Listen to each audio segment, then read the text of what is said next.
ucimida kuseyena umsholozi lo sisekuyona ingoma la eDondotha njengamanje la esibizwe khona umfowethu uSaliwa ukuzohlanganisa ingoma kaMaskandi kungumhla ka-31 2023 la eduze kwami kuno sisi wami. Uyaphila sisi? Ngiyaphila mfowethu, ngiyaphila. Ngiyaphila nami. Awutshela ababuke becece na wonke umuntu obukele njengamanje ukuthi usisi wami ubani and kungani kule nhlangano enkulu kangaka? Sanibonani nonke mphakathi waseDondotha.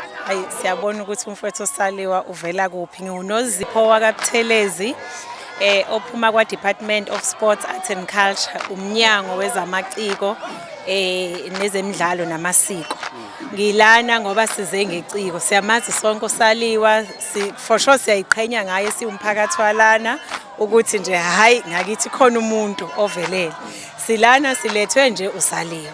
Umnyango ususa uhulumeni wonke eMaritzburg uSaliwa waze ubeka la eDondotha uhulumeni ukubantu. Suke sisho lokho mesithi uhulumeni ukubantu ingenxa yetalenti esilibonayo eliveza shuthi indlela ahamba emangaye emphakathini. Hayi kuhle kakhulu unimele emphakathi waseDondotha. Siyabonga ukuthi namhlanje sesiyazi nasekhaya. Nise umnyango wamaciko ngikuzwa usho njalo siswami nikhona la nisafike la eDondotha nginibonile nifike kuqala abantu abaningi bengakafiki nafike nachuma amabhena lapha kwacaca ukuthi ukhona uProvencial namhlanje. Kusukela ekubukeni kwakho ingoma mama ikuphi okunotisile nokubukile okusekwenzakalile la nokuthe wakwenza ukuthi uma ngabe uyibuka le ngoma wabona ukuthi asenzanga iphutha uma sichasela abantu? Ngibone kakhulu kubalekile ukuthi njengoba uhulumeni echasile la liningi ikhono elithule lapha besingalazi kubantu abaningi kodwa besimazi udadewethu uNdoni simazi umfowethu uSaliwa kanti khona abanye abangemuva kakhulu besingabazi abaningi kakhulu.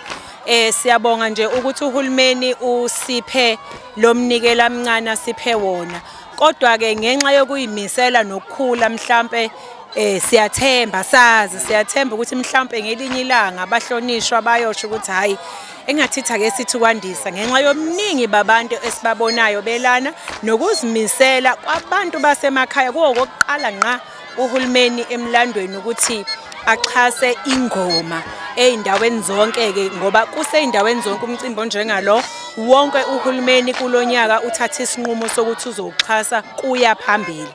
Kodwa ke lokho kulele kithi njengabantu basemakhaya nokuyimisela ukuthi sizimisele kangakanani ukuthi yonke lento iqhubeke.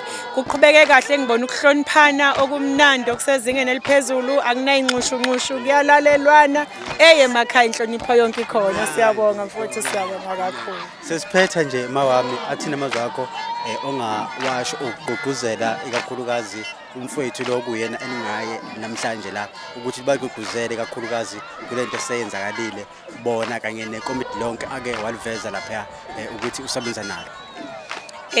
Siyacela ukuthi mhlawumbe bakhona abafowethu ababonayo ukuthi basasina kodwa abakakhuli.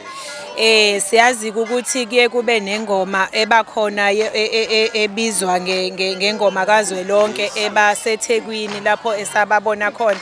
Mhlambe ngelinye ilanga leyo ngoma kazwelonke ke kuthiwe nje ize ngapha eKingcetshwayo ngenxa nje yegalelo likaSaliwa benondoni ke ngoba basebenza ndawonye kodwa ngokuyimisela kwamaqembu onke ngiwabone namhlanje amaqembu abekhona lapha ya ngigcine ngikwazi ukuthola ukuthi awu20 akhona awumphakathi iningi lawo. Siyabonga kakhulu, siyabonga ukuphuma kwabo kakhulu. Yebo mfowethu, siyabonga mama ngokukhona isikhathi sakho. Siyabonga kakhulu.